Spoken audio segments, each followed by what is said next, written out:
Head of a streak here, lads. We're going to win the league. Hello, ladies and gentlemen, and welcome to the first ever episode of the Gaffer podcast. Today, we're going to be talking about a very special manager who has played and managed plenty of clubs in his time. We're talking about David Moyes, ladies and gentlemen. David Moyes. Woo-hoo. Paul, inevitably, the pressure is going to be cranked up on David Moyes again. United, as you well know, aren't a sacking club. They keep saying he'll be given time to put his stamp on it. Do you share that view? Yeah, you have to. What's the into the job? 9 months, 3/4 of the season, whatever it is. When we had bad times here, the club stood by me. All my staff stood by me. The players stood by me. Your job now is to stand by our new manager. David, clearly a disappointing day for you. What did you make of it? It was. We gave away 2 terrible goals, but prior to that we'd passed the ball brilliantly well, kept the ball, had great control of the game. What we couldn't do was make enough chances. Rumours all day about David Moyes' future. Across all networks being reported that David Moyes likely to be sacked within 24 hours. Certain managers come in and change very little. Certain managers come in and change quite a lot. And it's not just on the pitch tactically, it's off the pitch that certain things happen. There's messages that are given beforehand that are changing. Even from, for instance, David Moyes, the way that he would tell players that they weren't in the squad. Now, to win a league, you very much need to have 22, 25 players on board. So the difference with say for instance, Sir Alex Ferguson, when he told the fringe players in the squad, who were as important as the first 11 on every week, because their time will come in the season where they're going to define a match and win a match for you and get you over the line, and that's as important as 11 goals, 10 goals from a striker. But he would tell them players, you're not playing. And there was almost like a courtesy, a way that he would do it, and he would cajole people and he'd make sure people felt still a part of the squad. Where David Moyes, and he's his own man, he has to do it his own way, but he came in and said, I'm not going to pander to your needs or tell you or do it the way it was done before. This is my way of doing it, and that maybe put some people's nose out of joint. Do you think you left too early then? Like when you get offered the Manchester United job, it's very difficult to say no to it. But I was here 11.5 years, and I think when I finished we had a great team. And I heard Alex mentioning the style. I think our style at Everton then was as good as MD. I actually think that we were probably a centre forward away from being contenders for the Premier League. We had Mikel Arteta, we had Pienaar, we had Baines and Coleman and Distan and Jagielka. You could go on with the players we had. We had a terrific team, we really did. Obviously, David Moyes. I mean, for you, who was the first club that you think of when you hear the name David Moyes?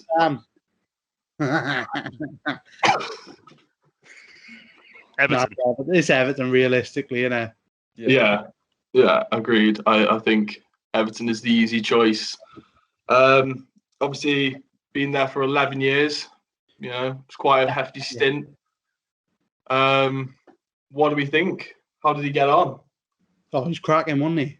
Hell of a manager at Everton. I think he just got the right players to play the right style he was looking for. Yeah. They knew what they were doing every week. And they were one of those teams that I kind of want to compare them to Leicester, how Leicester play now. Yeah. You go out there, they can play any team in the league, you think they have a chance of beating them. And that's what Everton were like then. Yeah, he always had, like, whatever form they were in, you'd always hate to play them because they were always capable of a big upset, whether they were losing or they were winning. And they were always hard to beat at Goodison, especially under him. They had marquee players going forward as well, guys like Arteta and Cahill, who would literally just win games, especially from set pieces. Yeah, I don't think Cahill gets talked enough in great players from the Prem because he was insane. He was elite. I agree.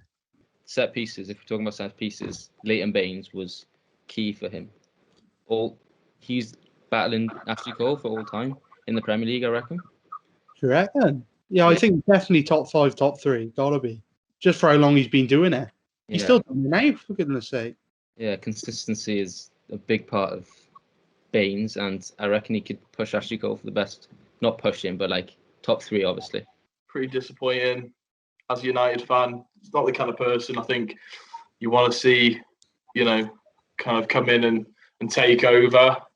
I mean, then again, did bring Marouane Fellaini with him. Absolute great signing. I think just a powerhouse, absolute powerhouse. What a unit. I miss him to this day, if I'm honest. His record his record with Everton did, I suppose, make him in line for the Man United job because he did so good, and obviously his recommendation from Fergie. I really can't go wrong with a recommendation from Fergie. Also, exactly. It's like basically being Jesus, isn't it? You're like the disciple of God. It's a great thing to have when Fergie's backing you. But I just think it just wasn't. It's not right. It wasn't right for him. United, I think, was too big of a step up. I never once believed David Moyes was the right man for Man United. I kind of always thought that like Mourinho was Ferguson's heir, and he would have been the one to take it over. And then even when he took it over, it still wasn't enough for United fans. I don't think there'll ever be another manager probably that ever will be as successful as Fergie. Just think he was phenomenal in what he did, and I just think, like I say, I think what we expect as United fans is that because we're Man United, someone will come in and start managing, and we'll start winning again. And it just doesn't work like that. At the end of the day, we're a team like any others. Do you think if Moyes had played for United like Solskjaer has, he would have been given more time? Yes. Definitely. I think with Solskjaer, it's so difficult at the moment. You obviously have the rumours about Pochettino coming in and things like that. But because he's a United legend at the same time, I don't want to see him go just because you don't want to end bad terms with a legend. He's just not a manager. He's just, I don't know, like you say, that classic PE school teacher. He's not good enough. Not good enough. And, you can almost look back at Moyes' time, and it was a massive change because it wasn't just Fergie that went; it was David Gill. Yeah, and that was when Woodward went in as well. And wasn't it the summer transfer window? He only managed to get Fellaini, I think so. His only player in. So he still had to use Ferguson's squad, who did what they did with Fergie was crazy, but it was almost like it seemed there wasn't something there that was a Moyes brand on it, so he couldn't get his thing across. Yeah. Well, I think as well for me, when you look at the squad, except for obviously they had exceptional players, of course, they have Van Persie and like Rooney in his prime and that. It didn't have a title-winning squad written on it. I think it was just how Ferguson got them to play. They have players like Fabio, Raphael, Anderson starting every week. You don't think Premier League winners when you think them. No. So I think Fergie did something so special to get them playing the way they did and consistently. It was a doom job for anyone who walked in there and tried to do the thing. It'll always be a mark on it, won't it? It's what everyone first thinks when they think of Moyes, really, isn't it? Definitely. The fact he failed at United, but then Van Gaal's failed. Mourinho, failed in a way. We say failed though, but they did win trophies. It's just not. It's not what United want, though, is it? United want to be winning the championship all the time. They want to be top, and that's what Fergie installed. And when you see Man City and Liverpool winning it, it's that much harder to take, probably, as a Man United fan.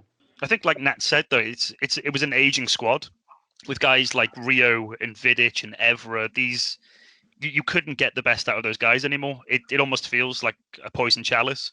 But at the same time, you can't turn down a job like that. I want a manager to come in who, doesn't care about the pay, wants to do well. You see like someone like Klopp come into a Liverpool, and just the passion that he has there. I want that for United, and that's what United needs. And it just feels like there's no passion, absolutely no passion, and I think that's what's missing at the moment. Why Fergie was so successful is he just knew how to play. He knew how to got his players playing for him, and they were all scared, like not scared, but they wanted to play, and they were like, if they played bad, the repercussions from Fergie would be, I wouldn't want to think. But with Moyes, it's just a bit. I feel like you can get away with things with Moyes. It seems. Yeah, you can hide, but you can't hide with the Fergie team. People like Pogba would have a field day with Moyes. Like they would run him into the ground. There's two ways you can go as a manager. You can either go Fergie's way and scare the life out of them, where they don't want to play back. They know they'll get dropped. And you'll let them know that they played badly. Or you can go Moyes' route, where you almost try and be friendly with them, make them want to play for you, feel like the affection sort of thing, which he had at Everton and worked at Everton. Yeah. That's just not what Man United needed. Another sort of Fergie character who was going to come in, put his foot down, and get him going. I think you can have both. Oh, you can definitely have both, but you have to be a special manager to be able to do both. For sure. Yeah. I think Klopp does both. He won't take any rubbish. Yeah. You can tell his players love him, and he's like a father to them. Yeah, definitely. Yeah. David Moyes had a little bit of a stint at Sunderland between the 16 and 17 season. So what do we think about his time there? So it was only a short period of time, but dreadful. Yes, Ed. What's your thoughts, mate? I've got the stats. I got the stats right here actually for Sunderland. Really? He managed 43 games. He won 8 times, 7 draws, and 28 losses, which gives him a win percentage of 18.60. Didn't he say he was going to stay with Sunderland in the Championship as well, and then left before going to the Championship? Do you remember that weird post-match interview as well when he told that woman that she might get a slap? Yeah, that was pretty awkward. And they were relegated for the first time in 10 years. As much as I want to blame it on him, they were teetering for a while, weren't they? Yeah. They were on the ropes for a couple of seasons. Well, they were on the season that Cardiff were up there the first time. They were in the bottom 3, and Poyet saved them then. I feel like he's got unlucky with United and Sunderland at the time he's taking the job. It was never going to go well. He was given the money at Sunderland, and he just didn't buy anyone that did anything for him. Dave Moyes went to Spain, tried out Real Sociedad. Obviously, again, didn't do too well. Classic David Moyes. Anyone got any stats on that? I got the stats for David Moyes at Sociedad. 42 games, 12 wins, 15 draws, and 15 losses, which gives him a percentage of 28. Yeah, it's better than Sunderland. Yeah, that is better. He's improving at least. Not a good time in Spain. No, better than Gary Neville. Look at this. Preston North End, Everton, Man United, and then they have a little breakout in Sociedad.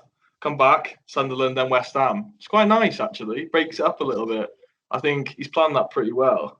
And obviously got a little, paycheck out of it, so he hasn't done too bad. And now, cut the pit ball. It's Mr. 305 checking in for the remix.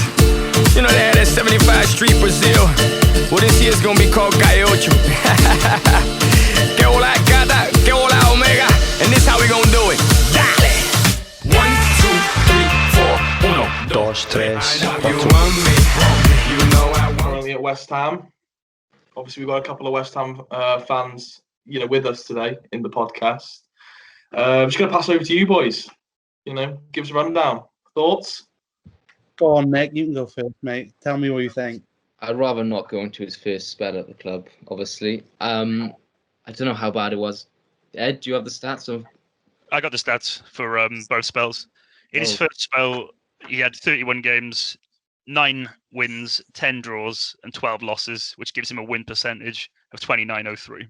Yeah, I suppose he did come in after a really good. Yeah, a pretty bad spell. He was only there to keep us up, and he did what was asked of him. So you can't really put a bad on him. But it's not the greatest look, is it? 9 wins and 31. Yeah, well, it wasn't great, but at the end of the day, he did exactly what we got him in for, didn't he? Yeah, exactly that. We were in awful shape when he joined. We weren't in much better shape when he left, but we were still a Premier League team. Exactly. That's why we're happy. We're laughing with this. Exactly. That's what happened. Did you want him to leave? Oh, yeah. After his first spell, yeah, definitely. I didn't think he'd be the man to carry us forward. I thought it's just his spell at Sunderland didn't really sit well with me, and I thought at the time we could get. Obviously, we got Pellegrini in, which at the time felt like a good, very good, ambitious signing because he won titles all the time. I didn't want him to stay because I think it's obviously a couple of years into the Olympic Stadium move. we got sold the dream of we're going to be Champions League in 10 years and this and that. And weirdly, I couldn't really see David Moyes carrying us to the Champions League. Yeah, weird. Or if you ask me right now, hey, it's a different story. It's going to happen, is it?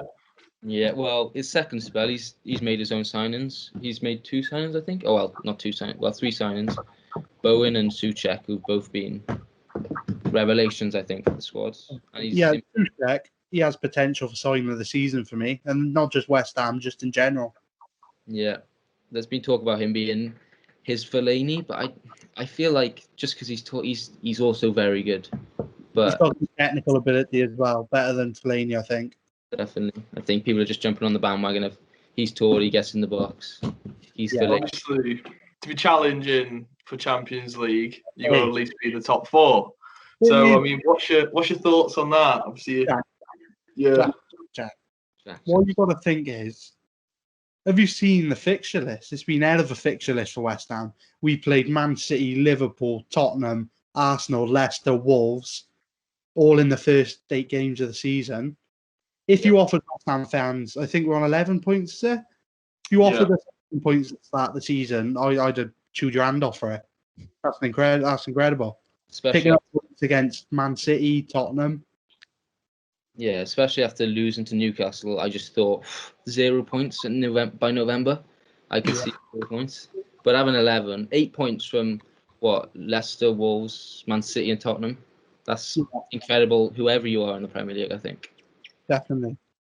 And I think you've got to look at the way we beat Wolves and Leicester as well. It wasn't little measly scab 1-0s like we did against Newcastle. It was, we went out there and we played them off the park, both of them. Yeah. And they're no joke, though. They're pushing for Europa League, if not Champions League as well.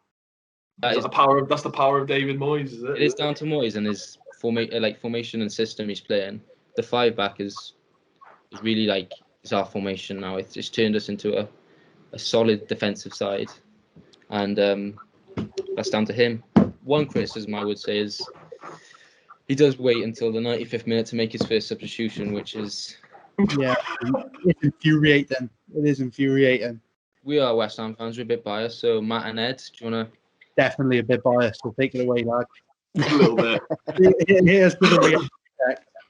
It's just one of those things you always think about Moyes with his time at Everton, and then you think about what he does at West Ham, and I don't think he's appreciated enough down there because of the support he doesn't get from the board, and that's quite a vocal thing with West Ham fans with the protests and stuff.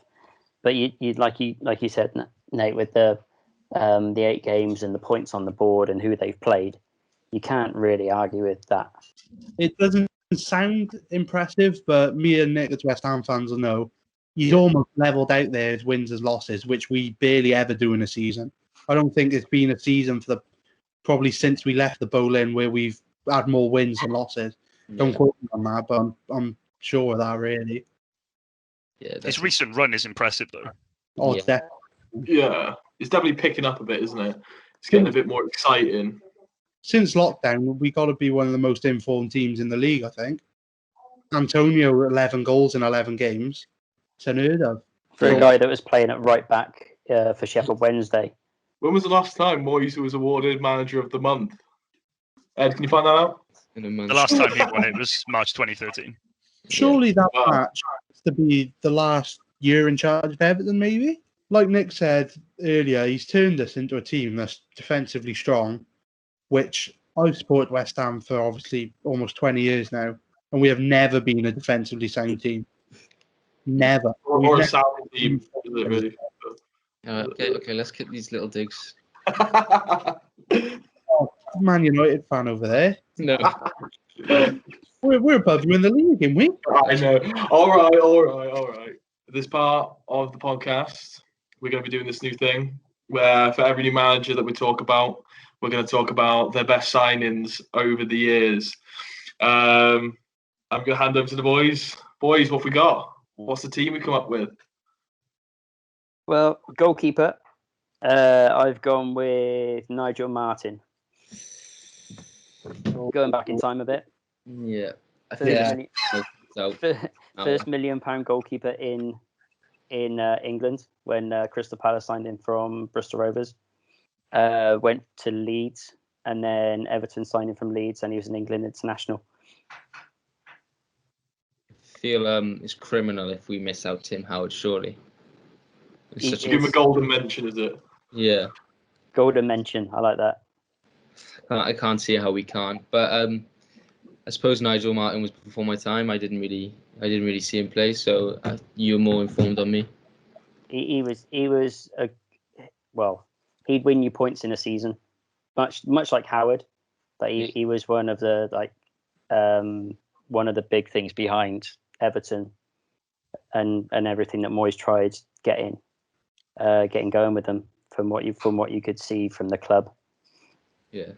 You think of the longevity of Howard as well. He was there from 2007 to 2016, 329 appearances, a goal, just phenomenal player for them. Yeah. Lovely stuff. So that's our goalkeeper. So who we got with? Nigel Martin, yeah? Nigel Martin. And then we've gone with right back. Some of the positions might be a bit off. But we've gone right back, Seamus Coleman. Definitely can't argue with that, can you? No. Solid player for Republic of Ireland as well, and signed him from Blackpool. So that was a stroke of genius. Yeah, no arguments, I don't think. Left back, Leighton Baines. Again, it's the same story, and no argument there. Yeah. What a player, set piece specialist. What a player. Centre back, Sylvain Distin. Bit old when they signed him. I think he was 31 years old, but where did he come from? Portsmouth, part of Harry Redknapp's FA Cup side. Yep. Yeah, he was a solid centre back on his day, wasn't he? Yeah. He's rapid as well, I think, if I remember correctly. Maybe not when he joined Everton. he still wasn't that bad, even though he was 31. He was there for a while. Yeah. And the next centre back, guy that not a lot of people know that Moyes signed, John Stones.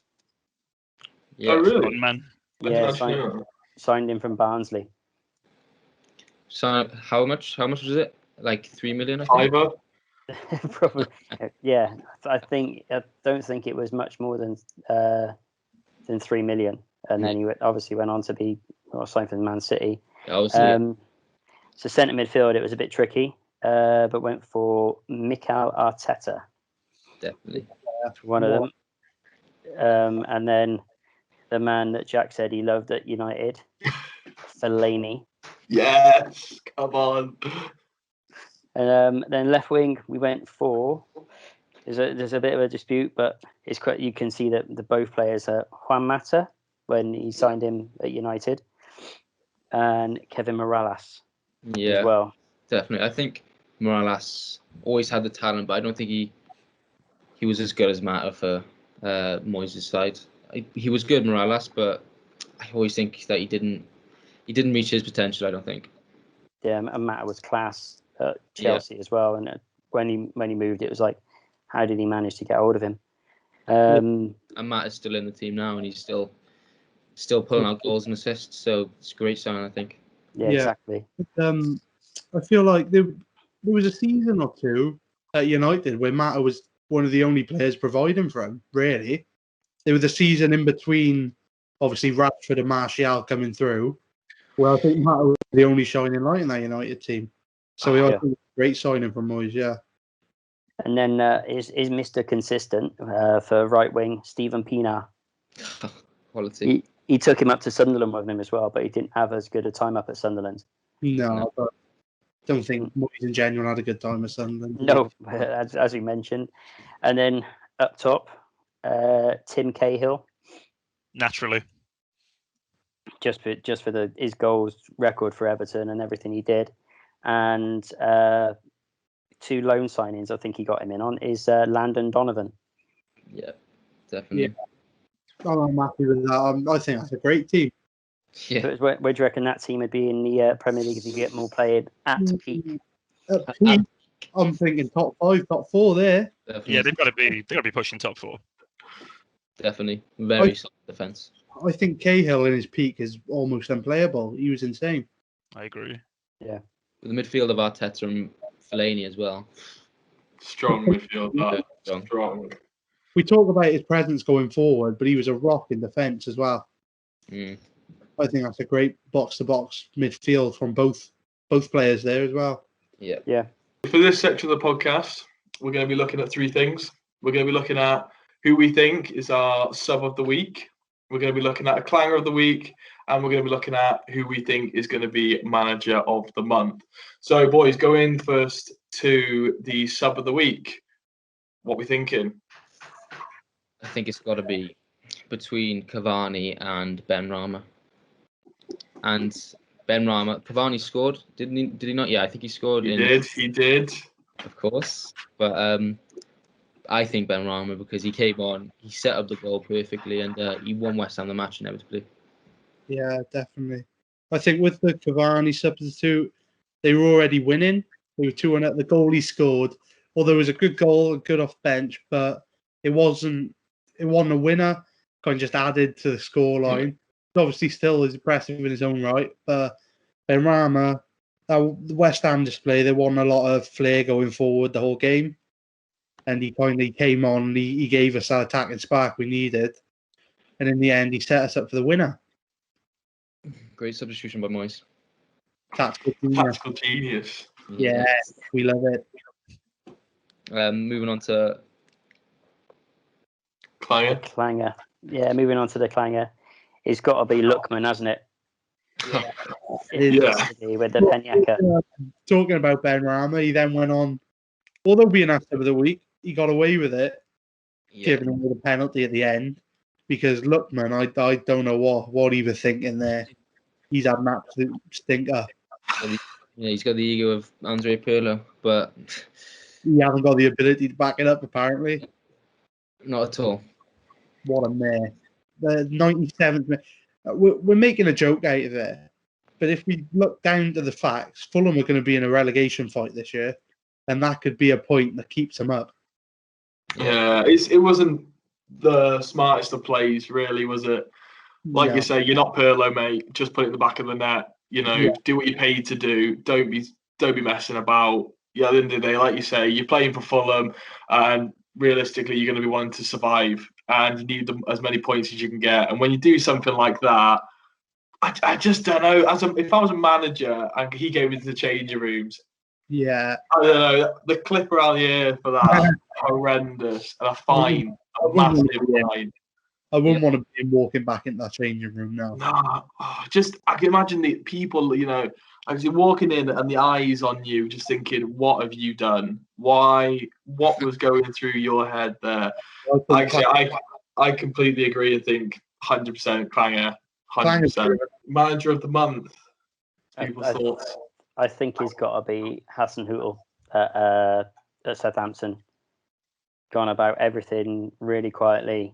Who he's managed to bring in, and the start they've had is amazing with the points they've picked up, who they've picked them up against, and how they're playing the game as well. Yeah, the results this month, they've beaten Everton 2-0, which Everton, the start they had, everyone had them down as title contenders in the early stages, but 2-0, great result. They beat West Brom 2-0, but West Brom's a hard place, even though they are relegation favourites, and they came back to draw good against Chelsea 3-0, didn't they? Well, yeah, I think that's a big result there as well. Like I say, obviously against the new Chelsea side, obviously I know they're getting to grasp with everything and all the new players that they've signed, but still a pretty good outfit. And I think, like I say, to push him 3-3, I think it's pretty good going. To be fair, I think he's done very well. Yeah, great result. It shows the faith they put into Hassan Huttel as well. Remembering the 9-0 to Leicester, I don't think anybody would have expected him to survive that. This past weekend, everyone thought he's going to struggle without Danny Ings in the team, and it didn't even seem to faze him. It just shows how much faith they have in the system they're playing. Yeah, I think he's give all proof that he's going to have a good spell at Southampton. They're no joke at the moment. For this part of the podcast, we're going to be doing something a little bit different. We're going to talk about who is in the lead for the race of being sacked. What we're going to do, we're going to have your top three You're all going to give us your top three, and then we're going to see who is the closest. And obviously, this is going off the current odds. So let's start with Matt. Matt, what is your predictions for the top three who are in the lead to be sacked at the moment? Pressure's got to be on Bilic, along with Scott Parker as well, because of the money they spent. And it's got to be on Burnley with Sean Dyche, just because of how bad a season they've had so far and being in the bottom three. So which order are you going to go with there? You're going to go with the order you said? I'm going to go with Bilic, Parker and Dyche. Right, okay. Let's go to Ed. Ed, what's your thoughts, mate? I think similarly to Matt, I would say Scott Parker. I think Fulham are a team that they strive and think they belong in the Premier League, but they just never seem to weather that storm. I think there'll be a lot of pressure on Parker. I think there'll be a lot of pressure on Bilic as well as Chris Wilder. I think Sheffield is just not going the same way as last time, and I don't think Brewster is the right fit for that team. No, I agree with that. Right, brilliant. In order, I would probably say Parker as the first to go. Yeah. Then I'd say Wilder, and then finally Bilic. Right, fair enough. Right, Nick, what's your thoughts? I think it's inevitable. I think Parker's going to be in all of our top three because he's only won one win all season. I think it's inevitable. Well, all season for the first 8 games, I think. Obviously, he's going to be top. My number one. Bilic would be my second. He hasn't won this season, which is in 8 games very bad. Pretty poor, yeah. And then third, I think for how big of a club Man United are, I think Ole's got to have a bit of pressure mounted on him. So he'd be my third option. Chucking Ole in the ring. See how it is. Right, okay. And last but not least, now what's your thoughts? Well, I'm going to go completely against what Nick just said. And I actually don't have Scott Parker in my top 3. Okay. Interesting. Because I think you've got to look strictly off the league, off the stats, because at the end of the day, points that matters. There's 3 teams in the Premier League that still yet to win a game. You got to look at Bilic at West Brom, Sean Dyche at Burnley. I think for everything he's done there, and he's just one of those managers that eventually will kick him into life. So I think he's not on the ropes at the moment, but he's definitely close. And I think Wilder at Sheffield, I think it's definitely second season syndrome for Sheffield United. They're just relatively not having a good start. Bottom of the league, 1 point, 1 measly draw. But as I said, Dyche, I reckon he's one of those managers that will come through and they have the backing. I don't think he'll be sacked by Burnley. So for my top 3, third, I'm going with, bit of a shock, going with Graham Potter at Brighton. Okay. 1 win, 3 draws.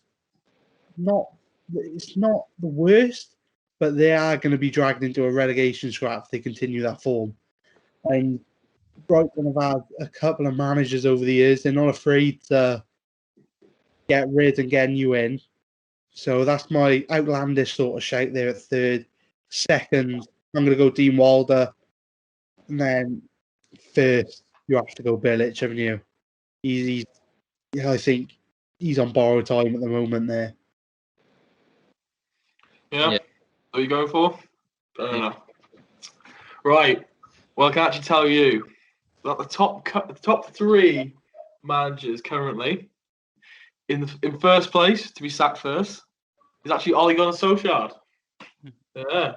Really? Second, with Bilic, and in third, we have Scott Parker. Yeah. Sean Dyche is actually 4th, and Wilder is 5th. So they're not far out. Obviously, the top 3 there, but yeah, some good predictions there, boys. Well done. Have we got any odds for Graham Potter for me? Graham Potter's quite a big one, 25-1.